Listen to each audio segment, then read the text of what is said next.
रोवत होई हो होली में हमार सिलवा असुरोवत होई हो होली में हमार सिलवा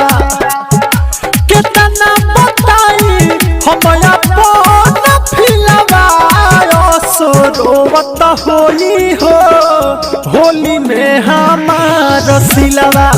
असुरोवत होई हो होली में हमार सिलवा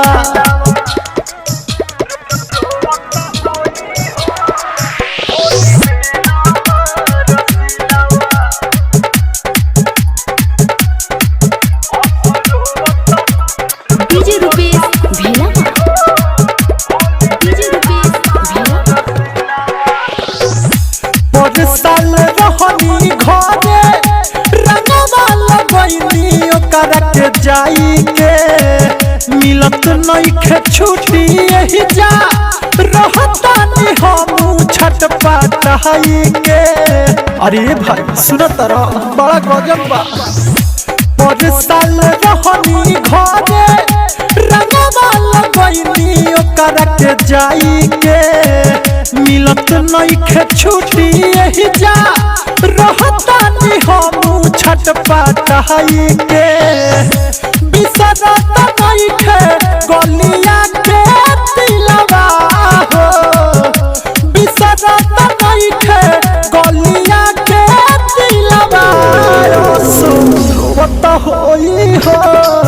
होली में हमार सिलवा असुरवत होई हो होली में हमार सिलवा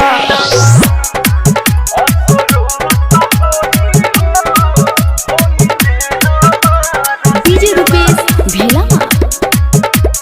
डीजे रुपेश भेला ए हो दीपकउता से सनथ के रहिया जो हाथ होई समझाइलो से केहू के बतिया नहीं समझत होई। अरे का करबो बड़ा प्यार करले हो ए हो दीपकउता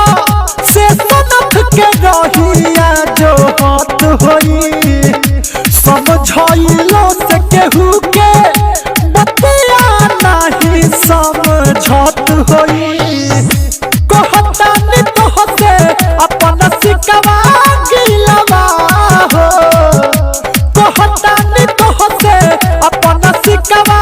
गिलवा सोवत होई हो होली में हमार सिलवा असुरवत होई हो होली में हमार सिलवा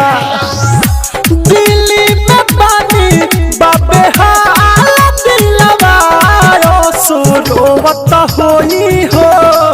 होली में हमार सिलवा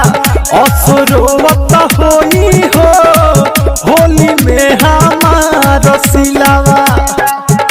कितना बताई हम अपन फिलवा असुरवत होई हो होली में हमार सिलवा असुरवत होई हो होली में हमार